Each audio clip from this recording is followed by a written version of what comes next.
While scheming out the upload order for this portion of the Batman Arkham series, I stumbled into a sort of Robert Frostian road not taken decision. Initially, I was looking at just knocking out all of the Arkham Origins associated extra content in one video to keep things moving, but that sort of would lead to an unwieldy beast of an episode that I suspect would be a little harder to justify structurally. It would lose a lot of flow, that sort of thing. So I've decided to make the call to let today's episode focus only on the main stuff the last episode was unable to cover from the same launch day as Arkham Origins, since I try to keep these as chronological as possible.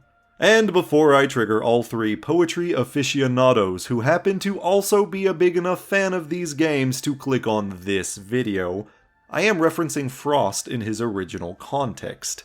See, Road Not Taken is not the floaty inspirational triumph to one's personal choices that many people and car commercials mistake it to be. Both roads are explicitly, fundamentally identical, and when the narrator declares that, in the future, he will claim he picked the road less traveled, he's deceiving himself by proclaiming his decisions to be more significant than they actually were. I'm calling myself arbitrary in the big picture. Like, comment, and subscribe. So what this holds for us today is two things. The multiplayer mode that shipped alongside the solo player campaign most people think of when they hear Batman Arkham Origins, and Batman Arkham Origins Blackgate, a game I have very many thoughts on. So without further ado, into more egregious literary discourse, this is a briefish history of the Arkham series. Mission failed. We'll get them next time. I am overwhelmingly a single-player gamer, so it was quite a divergence that I was both willing and passionate to do an entire episode centered around Assassin's Creed's nigh-lost multiplayer mode from back in the day in that relevant video series. Part of that video referenced how even a decent or okay multiplayer mode isn't really enough to lure me in long term. I also dropped some novel new innuendo about asphyxiating some type of fruit or another, but that's off topic.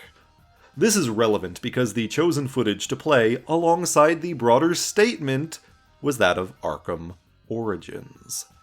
See, by no stretch do I consider this mode bad. It has its fans, and for good reason. I would definitely consider this one on the stronger end of tacked-on multiplayer modes, for what that's worth. A few things held it back from being what I wanted it to be, which I technically have discussed when I made an Arkham Origins remake wishlist video, so I don't need to go too far down that road taken today. While I think a few tweaks would make this a concept well worth revisiting, my goal here is just to explore what this was. I'll be speaking just a little more broadly here than I did for Ascreed's Penetration from Behind online. It has been a long time since I played this one, and I'm sure some of the finer details have abandoned my noggin. Take everything I say with at least a little grain of salt.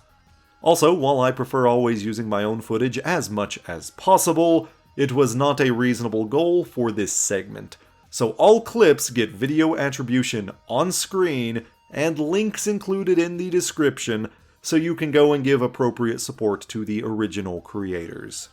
The concept is an asymmetrical 3-team competitive multiplayer.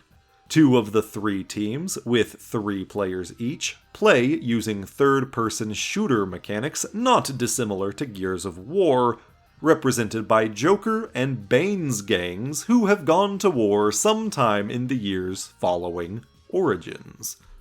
They take cover, they choose various gun classes and gadgets, and they shoot each other in the face, trying to conquer territories from each other with limited respawns. Under the right conditions, 1 player per team can swap out for their relevant villain leader, who is more resilient and has unique, personalized weapons. The 3rd team in the mix is Batman and Robin, reusing the stealth mechanics and mildly tweaked gadgets from single player. It is technically Dick Grayson this time, with a sharp-as-hell new suit design, though simply reusing Tim's gameplay from City, since obviously neither Robins were in Origins. Since they weren't conquering control points like the goons, they had to fill an intimidation meter to win. B&R had unlimited respawns, but slower respawn timers to balance that out. There was, additionally, a simpler secondary mode, Hunter Hunted, with only the 3 goons per each side, and Batman without respawns, turning the game more into a last man standing situation, though it still also gave control points as an optional win condition for villain teams.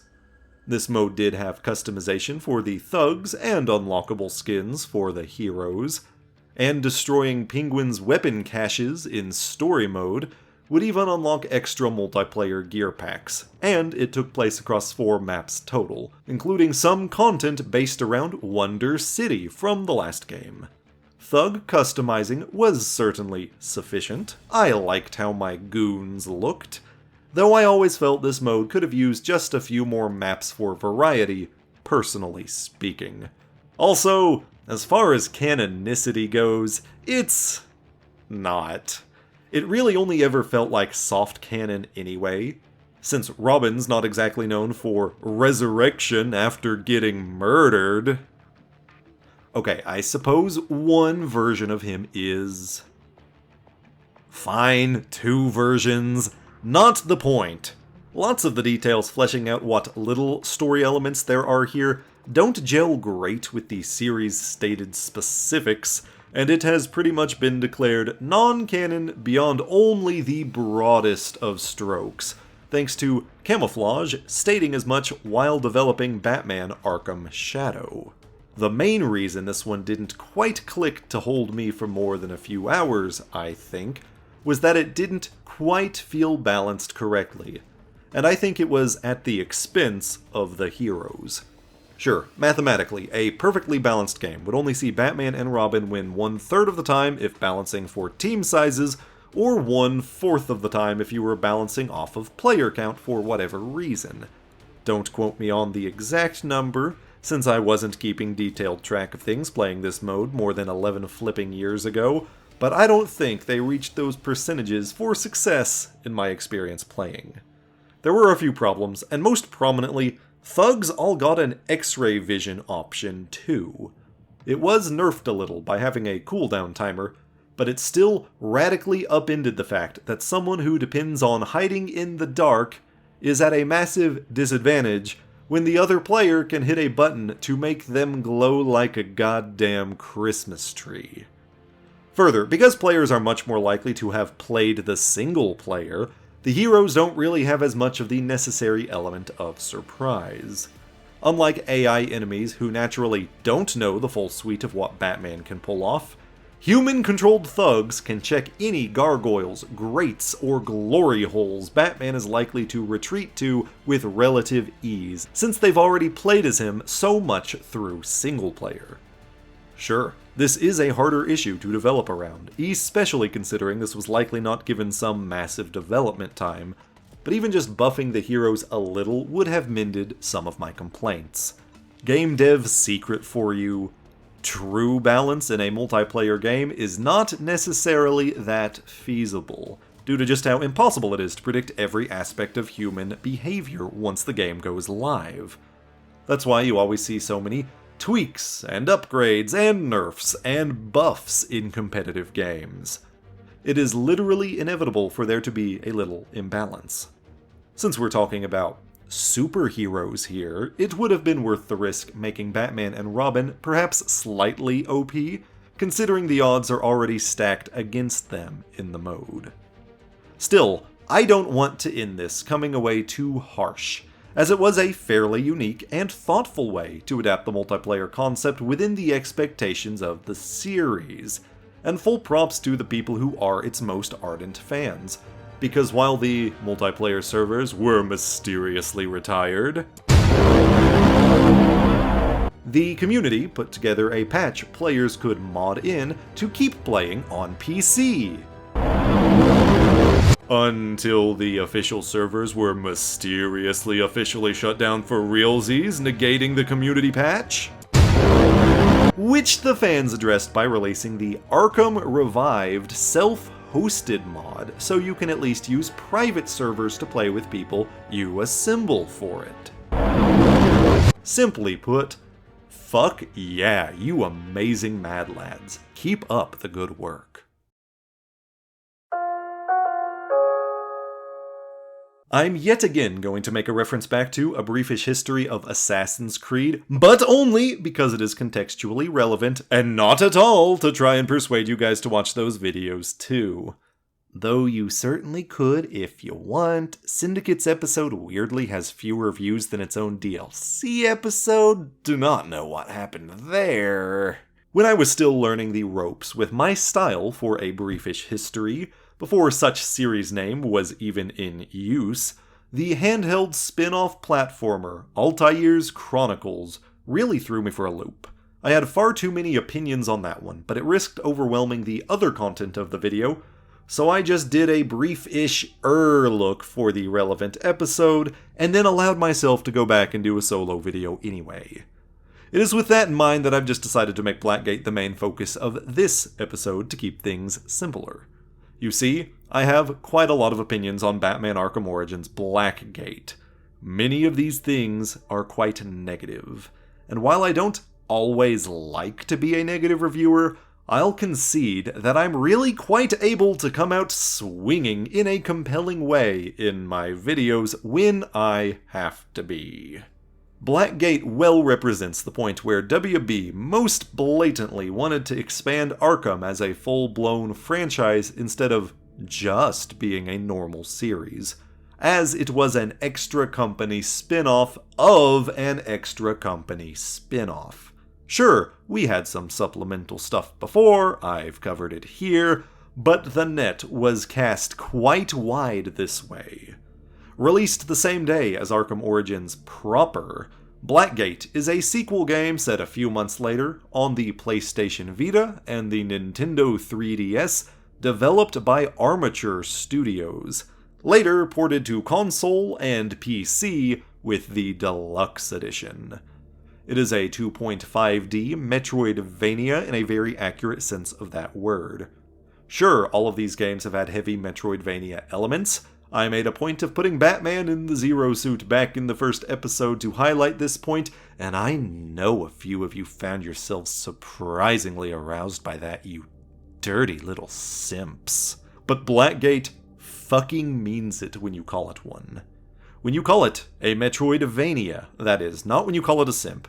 It is a heavily self-contained game world with heavy backtracking to use new tools to unlock new paths and areas, and all progression comes from this exploration.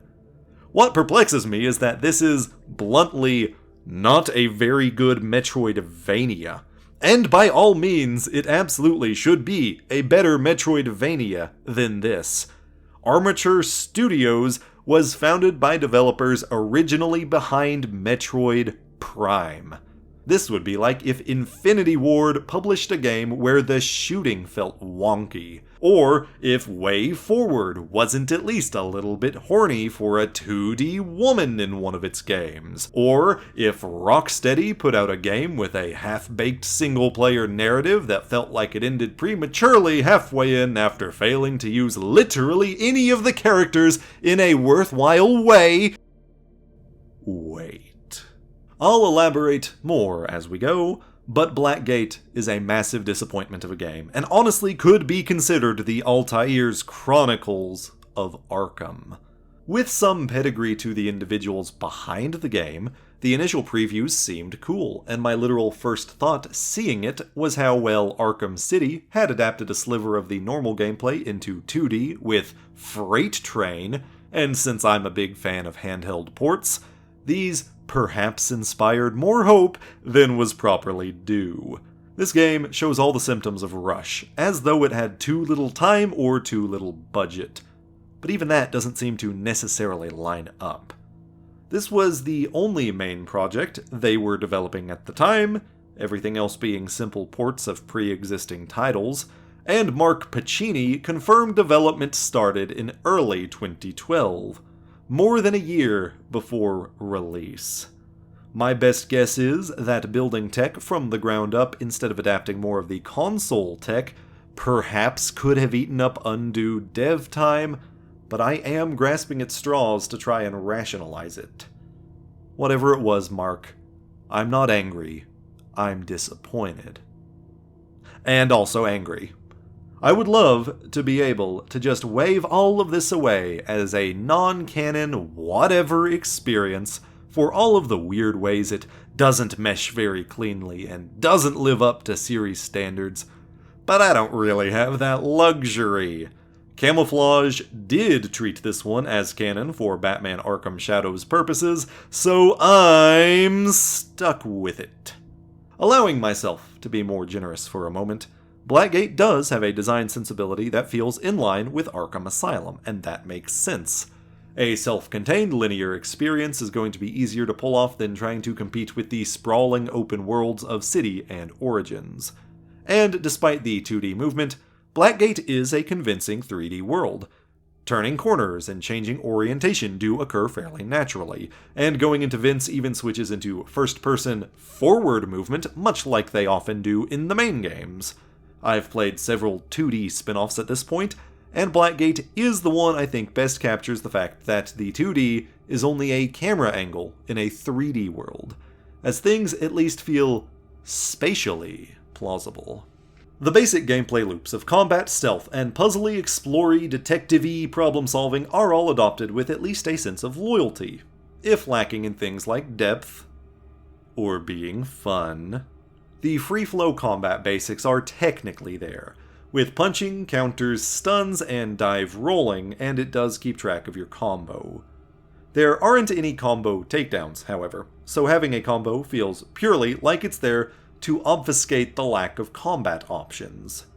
Even ground takedowns are so situational, it's almost never worth trying it, as they work in so few cases they would work for in the console games, as in, anytime someone's on the ground. Why do they not just work every time someone is grounded? This setup feels like it would be harder to program than just making it universal. Gadgets don't even really get play, as only one gains combat utility, and that's only after an upgrade you can only get midway in at the absolute earliest opportunity. There's also just a lot of inconsistent lag. Punching is about the only thing that doesn't respond sluggishly, as counters, stuns, and even dive rolls sometimes just wouldn't happen in a timely manner or with the range to be effective like we're used to in the series. Combat enemy variety is drawn from the main games, with normal thugs alongside knife-wielding high-security inmates from Asylum, armored enemies from City and Origins, and stun baton enemies from all of the above. Since there are so few moves you can do, this just means there's redundancy. Both high security and armored enemies block normal attacks, for example, meaning something could have been omitted or combined without changing the experience in any meaningful way. Predator stealth's bare bones are also present, with silent takedowns, hiding places like vents and vantage points, and a less visually interesting alternative to the inverted takedown all available. And less effective.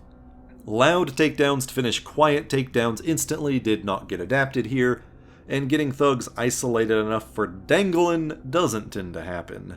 There are some environmental knockouts possible with gadgets, but those are highly situational and destroy the thing permanently, so they won't be around when you're returning if the game decided to repopulate the stealth room. And there are noisy objects you can batarang to create distractions or summon thugs, but they always summon all the thugs in earshot, so usually this won't actually create any new takedown opportunities. The AI is also just so much more rigid in its behaviors, and tends to have them patrol back and forth much more quickly. So the whole thing is just imbalanced and far too rigid for emergent gameplay like the series normally allows. I can't really praise the general exploration either. Like yeah, it technically functions all fine, walking back and forth, though those little riot strips you have to roll over make negative sense. Like, I would personally just take a big, cautious step over them instead of yeeting my fucking skull towards them. But that's neither here nor there. The problem is all in the navigation. Perhaps the downside of this big, elaborate 3D world of 2D planes is that it's often very unclear how things connect. And though I'm already directionally disadvantaged compared to your average bear, I know it's not just me this time, because other people also routinely get lost in this game. You'll regularly be going back and forth a few times just to find the right route. The Deluxe Edition has this 3D map, which is a mixed bag of help, but it was even worse on handheld, with this flat fucking thing, which you first have to mentally translate into 3D before then mentally translating that into the 2D movement you can make within the 3D space. Even on repeat playthroughs. Put a damn pin on that thought, I'll pick up that thread. Some of this feels designed in a way that it purges its own knowledge from my memory like some incomprehensible, Lovecraftian nightmarescape, where space and time are meaningless and change at a moment's whim. When I'd beaten the game, a day prior, and was still getting stuck finding my way around the cell blocks on a second playthrough, there's a problem. I get lost the first time, sure, that could be a me thing. I get lost the second time, and there is a problem with your level design. And this is a game I returned to several times over the years to try and force myself through on different devices, so I wasn't exactly going in blind any of these current times. Can't have a Metroidvania without new doodads and doohickeys to open up new areas, and Batman, of course, likes his toys. Batarangs function about as expected, barring their weird uselessness in combat, eventually getting an electric upgrade to activate machinery, where they are then still useless in combat. If someone threw a taser knife at my face, I don't think I could block it with a 100% consistency rate. The grappling hook still gets the Batclaw for pulling down vent covers and certain weak surfaces. The line launcher launches lines longitudinally, assuming I even used that last word correctly. I'm not doing a Google for goddamn Blackgate. And an upgrade lets you climb on top, much like Arkham City, where you can then launch it again for vertical access. Finally, instead of his classic explosive gel, he uses an explosive gel launcher, not dissimilar to a gadget used in The Dark Knight, where you can manually detonate up to 3 distinct charges. This one gets sticky when you upgrade it, thereby also replacing glue grenades, and is used on occasional exposed gears, though this one can at least also glue up enemies for our only combat utility of the bunch. It's still awkward to use though, since it only wants to plant it directly at your feet if there isn't something it would rather auto-aim at, so you might get punched a couple of times trying to make it happen. You do technically also get a cryptographic sequencer for hacking again, but it's been changed. Instead of the rotating frequencies of the main games, or whatever the fuck Arkham City Armored Edition thought it was doing, this one gives you 3 boxes and you have to figure out the correct number sequence, with the correct number appearing in each box once attempted. It's admittedly still better than nodes and lasers, sure, but it's pretty mindless, especially since you have to pick up new keycards for different color cryptographic locks just to slow progress, and the harder versions don't really do much to make it more engaging. They just get bigger, or have glitchy numbers that scramble where the numbers go on the grid if you touch them, and even adding timers doesn't do a lot for the challenge here. The gadgets conveniently highlight my next complaint, emphasis deliberate, because of the scanning system. Due to the touchscreen functionality on the original devices, Armature blessed us with this upgrade to detective vision functionality, where you have to manually hold a cursor over whatever thing you're trying to interact with for several seconds to proceed. So, for example, if you want to explode a weak wall, you have to scan it first before the explosive will aim at it. It doesn't matter how many times you have done this for identical weak walls, you will always have to scan the weak walls. You will have to do this for pretty much anything a gadget interacts with, At least the first time. Which is obnoxious when you have to scan something to stop an active shooter and it won't let you scan if you aren't in range where he can actively shoot you. I sure am glad they put scanning in every 90 seconds to slow things down, because Blackgate was starting to hit the blistering pace of two arthritic grandmothers clumsily scissoring for the first time because society was too repressive for them to self-realize their orientations before they became septuagenarians. One of our side missions makes this issue worse. The scanning issue, not the one of queer repression, because it extends the potential range you'll have to scan to every last square inch of the prison facility. See, there are several detective investigation cases throughout with 3 or 4 clues each, and you have to both find and scan each clue in the environment to solve them. On occasions, these may be visually apparent enough to spot naturally, but those are very much just that. Occasions. More often, you just have to see if your scanner picks something up, since there's no way to know which room each clue is in otherwise, and these are commonly subtle and small. Just in showing you this freeze frame, you already have the advantage a player lacks, since you know something is a clue here. Can you spot it?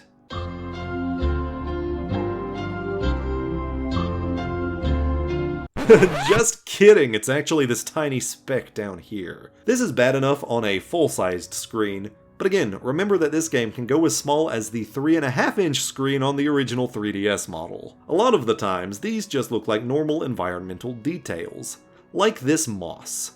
And one particularly obnoxious clue looks like normal rubble, like that which is strewn about literally everywhere, and is inside a vent in first person, which is not the kind of location any other clues are hidden in, so that feels particularly cheap. The detective cases don't really even do enough to justify their inclusion from a story perspective. Usually, you solve them, and it's like, Batman figured out that Joker used prison supplies to make Joker gas, but you've been choking down the stuff over and over for a couple of hours already. I think most reasonable players would be able to infer that Joker, in fact, made his gas from ingredients he got a hold of. That's how making stuff works. It does at least confirm the existence of a couple new villains for the lore we don't otherwise get to see. One mentions Count of Vertigo, who is technically more of a Green Arrow villain, but Batman does sort of have shared custody.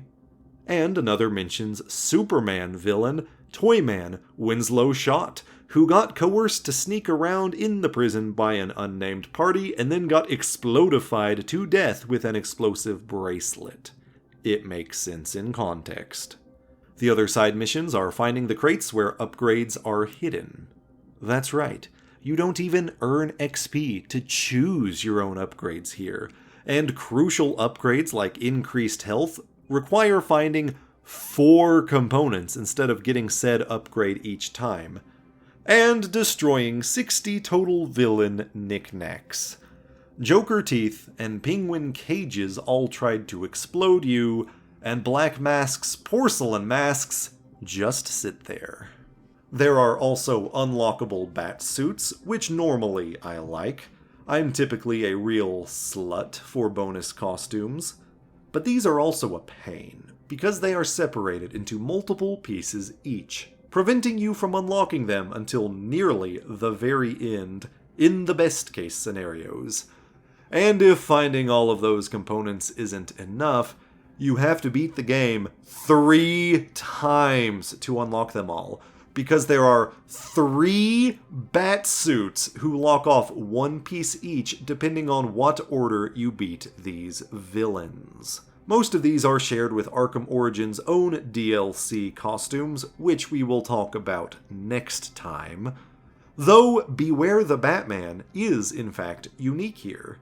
And while I will praise that show as a genuinely underrated version of the Caped Crusader, I also think his head is shaped stupid, and that's no different here. These also have gameplay modifiers which range from hardly noticeable to Absolutely game-breaking.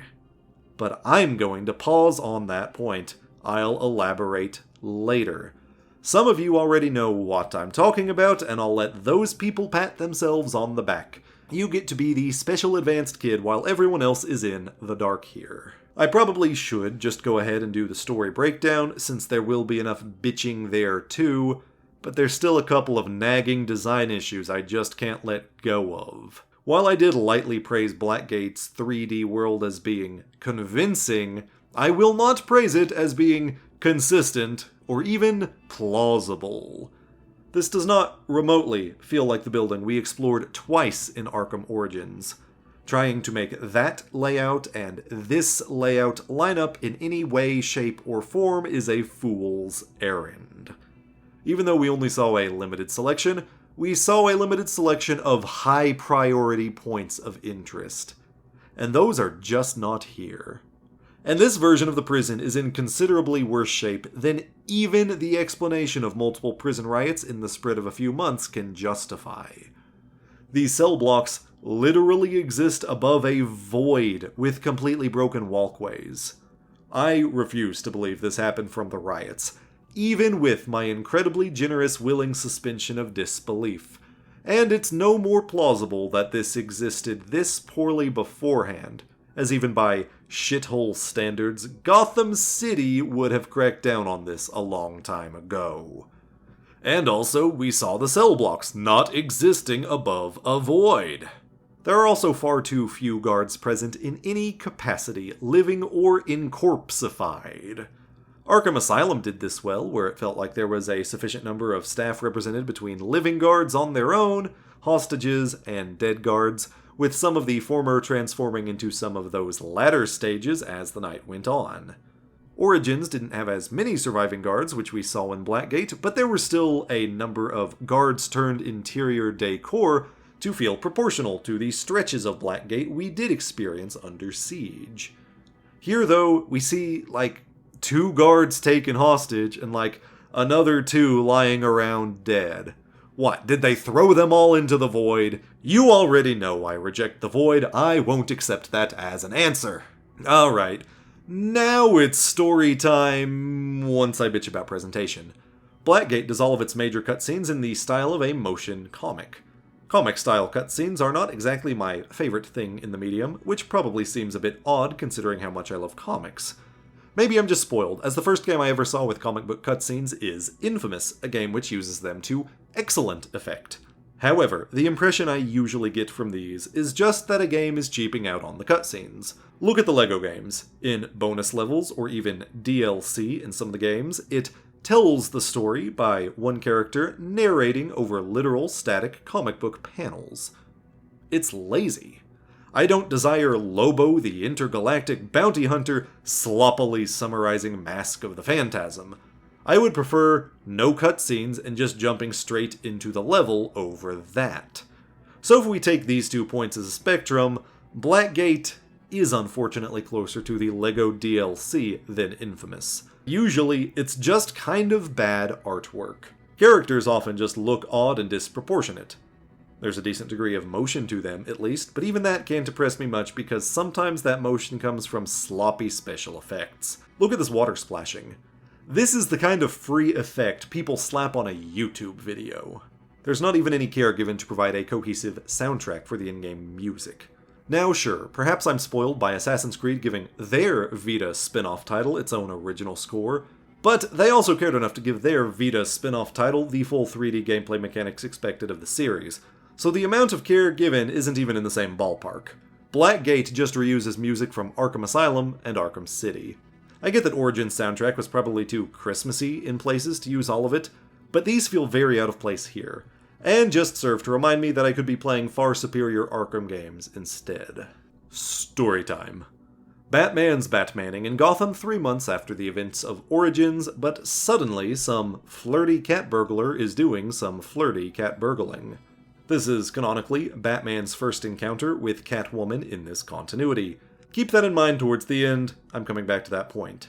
Sadly, the lazy bastard simply reused her main look from City instead of giving her a look to emphasize the prequel nature of things, or to match the aesthetics of the game, And then whoever was drawing the cutscene art still missed the memo and gave her way more unzipped cleavage than she actually has in-game. Sorry, bro, your art is too ugly for anyone to get horny about it. She's stealing whatever, so Batman has to chase after her and also fight off the private security guards she cheesed off along the way, but after a rudimentary boss fight, she goes down rather easy. Cut ahead 2 weeks, and Gordon has summoned Batman, finally with a degree of consistency for the series, as he's still Michael Go again here. Don't expect it to set any precedents. There's been yet another prison riot that took over Blackgate Penitentiary, with Black Mask, Joker, and Penguin primarily grabbing territories throughout, and Batman has to fill in the blank the exact way you already know he will. Catwoman has already managed to secure her costume upon breakout for the sake of 3D artists' expediency, and negotiates a deal with Batman. She will totally do the things to help him secure some hostages in the underground Arkham extra secure wing of the prison for, like, a better sentence in a less dangerous and also conveniently less secure jail elsewhere. He agrees. Now at this point you can choose to go after any of the 3 villains you so desire. But it won't be in a clean straight line, because when you go after one, you'll inevitably need a gadget from another section in there that forces you to start another villain's portion, making it a real mess to try and recap. Worse still, for my purposes at least, the order you take down the 3 also matters a little towards the end, because elements of the ending sections of the game change just enough for story and gameplay that you would have to do 3 playthroughs to get all the right footage. And A Briefish History is sort of all about getting all the right footage. I tried to make myself get through all 3 playthroughs for it, and I just couldn't fucking do it. I gave up halfway into the second playthrough because spending another goddamn second playing this game was going to lead me to making jokes that would have YouTube slapping a viewer discretion trigger warning on this video, like the very specific The Pretty Reckless song that I listen to far more regularly than my therapist might approve of. So here's how this played out. On the one playthrough, I could stomach with the repeated reminder that Arkham Origins Blackgate can eat my left nut, the right side of my shaft, and the southeast quadrant of my asshole. Don't forget that in between these events is plenty of dull, meaningless everything. I started chasing down the Penguin, leading me to a rooftop fight club he's set up, forcing Bronze Tiger into combat. Now, BT is usually a fairly sympathetic anti-hero, having been put into a rough place by some League of Assassins brainwashing, and it's clear Batman already has a little history with him. But they fight because Penguin is forcing Tiger to. His boss fight already reuses certain moves from Catwoman's tutorial boss fight. Lazy bastards. After that, the two team up in a cutscene against Penguin's men, something they could have done before the boss fight, and Penguin retreats. But I need a new gadget, so I have to go start Joker's path. Now, Joker's dialogue in this game is painful, generic, and worse than the fanfiction script a certain someone wrote as a young teenager with the intention of making a brick film that never materialized, and that certain someone already knows how not good that script is, and is thus sticking to vague third-person for shame-induced plausible deniability. He's tied up in a meeting, and tempers are running high. He's an explosive, you might say. Batman, you should have seen that coming 10 minutes ago. It gets no better from there. Anyway, I play exactly enough of that for the new gadget, and go back to chasing Penguin. That was a typo, but I liked the sound of it, so I left it in. Penguin's fight is god-awful garbage capybara shit. Penguin's just standing in the middle, but his thugs have special military machine guns, so you can only take them down by grapnel hooking their ammunition backpacks, which does give away your location. Then you get the drop on Penguin, and then more dudes come out, and also drones to give away your position, and it happens in 3 stages. The whole concept falls apart because there is too much visibility and too few places you can actually go to hide in 2D. This one killed me a lot. But I persevered, and I took him down and secured the corridor to the Arkham wing. Next I went after Black Mask, who just set the power generators to explode mode, cause he's a bad guy. Now part of his path is one of the biggest continuity issues that I loathe in this game. I referenced it as early as 2 episodes ago. You get jumped by Solomon Grundy in the sewers. This explicitly retcons his lore explained in Arkham City, where he was a subject of Ra's al Ghul's Lazarus experimentation and was sealed up where he was, eventually below what would become the Iceberg Lounge. Even if you grant some movement being possible in the sewers around Wonder City's old Gotham, which I don't think you should, this is miles away, with the Gotham Bay in between. There is no plausible connection between these 2 locations here. Also, the boss fight weaponizes electricity against him, and if you play in a different order and unlock the electric batarang before this, he is instantly KO'd by using that on the puddles when he runs through. Except, Arkham City shows him getting healed by electricity. This abysmal little game decided to come along and retcon what is arguably the greatest game in the franchise. This would be like if the movie Hollywood Chainsaw Hookers was canonically an official sequel to Raiders of the Lost Ark, but all the Egyptian lore for the Well of Souls had to be thrown out because the better movie didn't give Anubis sacred chainsaws. Except that would be less dumb, because no one is pretending to watch HCH for the plot. Black Mask's boss is also stealth-based, and is more just a puzzle of what order to use certain gadgets in what places. It's not as bad as Penguin's, but he also can fire his 2 pistols comically quickly, so there's still some frustrating trial and error. But he is down too, so normal power is restored to be able to get into the Arkham wing and the generators won't go exploding. Back on Joker's track, you quickly find out Deadshot has been hired to take you out. By all 3 villains. Independently, he's just casually letting them all pay him, like a player. This one is still an improvement over sneaking up under him to devastate him from below, as there's a pretty interesting bit where you're running around, seeing yourself in his scope, before blinding him with a spotlight. It's deceptively not bad for this game. Joker has also kidnapped the Warden yet again, though he appears to have identical bandages to the ones he wore in Origins 3.5 months ago. Dude, you gotta change those things out. That's nasty. Joker's boss fight uses the 2.5D space in an interesting way, I guess, running circles around the room, and is actually the most complex boss fight of the mix, as he's pulling out a stun baton or a gun and throwing grenades and gassing the place, and you can use a variety of your gadgets to counter things in different ways. This one could have been cooler if it were more polished and didn't have such arbitrary and inconsistent timing. With him down, you have the codes and can get into the Arkham wing. Turns out they ain't no hostages down there. Just a Bane drained of all his juice. This whole thing has been a heist Catwoman set up to steal Bane. The intro was her getting caught to get in to enact this, and she made an alliance with whichever villain you fought last while you were catching the others to plant bombs all over the place to distract you. The bomb part feels very out of character for Catwoman. She's normally not so carelessly potentially lethal. I find it very hard to believe this version of Batman would ever trust this version of Catwoman ever again if she did that. Either way, you have to backtrack through all of Blackgate to disable far too many bombs.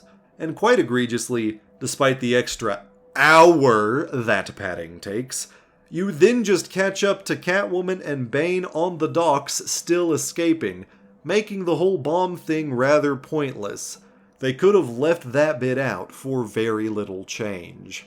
Catwoman's final boss has a couple of phases. The first heavily recycles Bronze Tiger's boss fight. So lazy. The second phase could have been cool, but is the most broken boss fight I have ever seen in a professionally published game. This is shamefully broken. Catwoman hits you with some sort of flashbang, blinding you. Though it seems plausible there could be some sort of mild hallucinogenic agent in the way you start seeing multiples in her after images, you're mostly blind, waiting for her to pop up to counter, though eventually she starts faking you out and hits you if you do counter too early. The problem is that the counter button doesn't work with great frequency here. I tried over and over and over and over, and I was hitting the godforsaken button.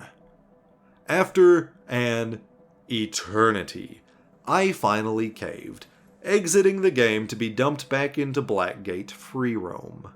You see, one of the costumes you can get in a single playthrough is the Blackest Night Bat suit, containing the wee little modifier of invincibility. This game is so broken, they just made a suit available to be able to get through the game's nigh unbeatable issues instead of fixing them. This also shows that this game is so bad that even Invincible, I couldn't bear to finish that second playthrough. But anyway, this suit gives as much time as you need to keep making those prompts eventually work to just get through the final boss fight. Captain Rick Flag shows up to secure Catwoman and Bane and Blackgate generally for Argus.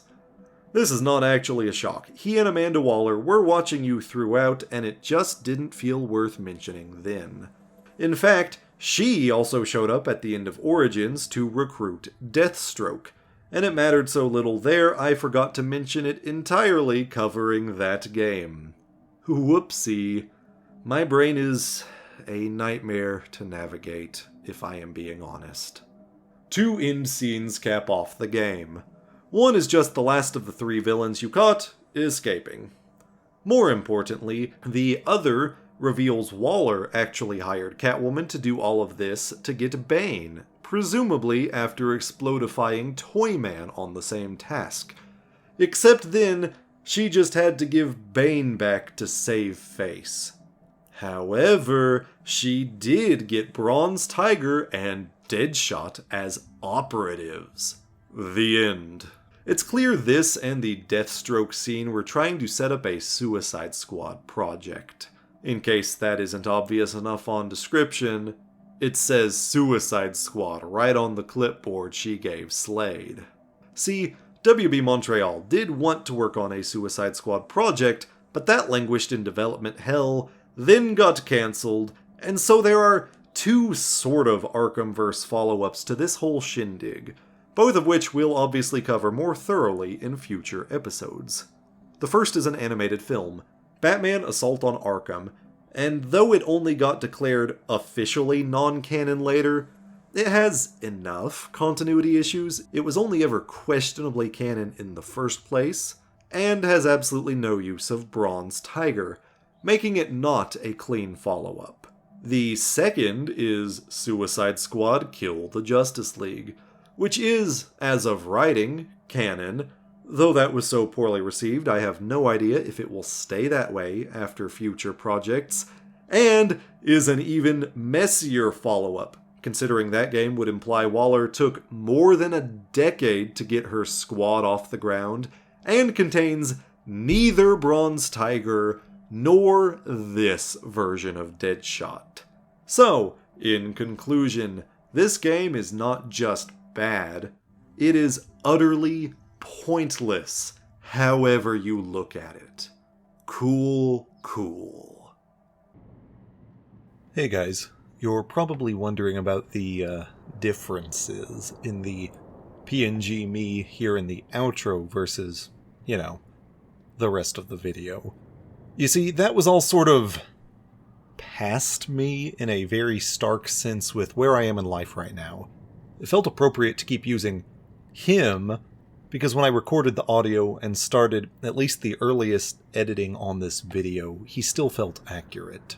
That was all now more than a year ago, and even by my usual standards of schedules slipping, as Baneshake is still purely at obsessive hobby level and in no way could pay my bills, it feels like the right time to actually share a little more about what's going on. Not that I've exactly been that coy in my other recent videos, but I figure anyone who's stuck around this long in this video is more likely interested to hear a little bit more. If you've picked up on the details I've sprinkled about, you no doubt already know I went through a difficult separation last year. That alone is underselling it. I was diagnosed with PTSD last year from everything I went through, both then and from things over the 12 years prior that relationship lasted.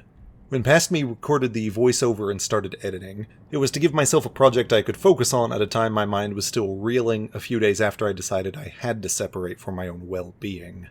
I was kicked out of our house without warning or a place to go 3 days after recording this, and after years of already controlling who I could be friends with and how close I was allowed to be within those friendships, my ex poisoned as many wells as she could behind my back to isolate me from the only community I had any chance to build in the most recent years prior. If it were not for the efforts of a couple of very dear friends swooping in to integrate me into other and frankly better and more genuine friend groups, I would have been in a catastrophically bad place, and very, very alone. To say that identity has become something of a big deal is likewise underselling it. In my old life, I was never really allowed to be fully me. Hell, so much of the shit on here I was able to get away with, if you will, is because I knew she wasn't keeping tabs on me here. For example, my therapist had to explain to me, apropos of things, about the concept of economic abuse, so it makes sense that I would come on here to review action figures I had picked up, because you guys would just treat that as the normal thing it is, instead of jumping unironically to an accusation of financial infidelity. In escaping all that I went through, I've never felt more distant from my old nickname. Charlie just feels like the anxious kid, desperate for someone to validate that he's not as worthless as he feels he is. The young adult convinced the only way to be loved is to box himself away piece by piece. To psychoanalyze myself, whenever that first Baneshake's Charlie popped up in my scripts, obviously sticking, it was something of a punchline for myself to subvert my experience, I think. The YouTube channel cannot literally own me, but if something had to, I think that felt like the better option. I don't feel like I'm Charlie anymore. I don't think I have for a long time. I'm Charles, and I don't have to be anything else. There have been several ways I've been exploring this new open space in my life, especially through a lot of creative endeavors. I've very specifically written a couple of things, a book of poetry, and a broader, more stream of consciousness exploration of things I've experienced. And more generally than that, I've been teaching myself how to make resin statuettes and doodads and selling them at markets. All three are rife with some symbolically relevant nudity, fair warning. If you want to support any of these, I've been posting pictures of stuff on my Instagram and would love a follow and some engagement there. I self-published the books through Blurb for print-on-demand access, and I'm slowly adding my resin items to a website where they can be requested for purchase outside of markets, called Found Myself, and though I picked it because it doesn't take commissions from sales I make, yes, I find it humorously appropriate for me right now. Someday I'll get my act together and make myself a proper website for everything, but until then, links are all in the description. More than anything, though, thank you. Thank you for your patience during all of this. And thank you for the ways you already do so much for me. Thank you, patrons who are still supporting me there despite the difficulties. And seriously, everyone. You all are incredible. I'll catch you next time for a briefish history of the Batman Arkham series.